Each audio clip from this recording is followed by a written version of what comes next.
হুজুর বলা হয়ে থাকে হাট বাজারে যদি হাসিল না দেয় তার কোরবানি সহি হবে না। এই কথাটা কতটুকু সত্য? দেখেন, হাসিল না দিলে কোরবানি সহি হবে না, এই কথাটা ঠিক না।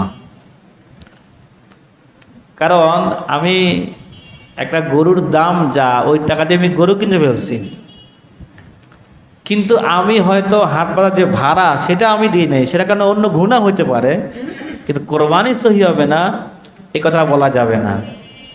যেমন আমি আরেকটা উদাহরণ দিই আপনাদেরকে।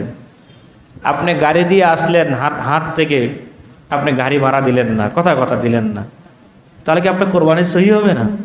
কোরবানি সহি হবে, কিন্তু আপনাদের গাড়ি ভাড়াটা দিলেন না, এই জন্য আপনার কী হবে? গুনাহ হবে। এই জন্য অনেক হাটে বলা হয় এই হাসিল না দিলে কোরবানি সহি হবে না। এই কথাটা সঠিক নয়। হ্যাঁ, হাসিল না দেওয়ার কারণে অন্য গুনাহ হবে, কিন্তু কোরবানিটা কি হয়ে যাবে? সহি হয়ে যাবে।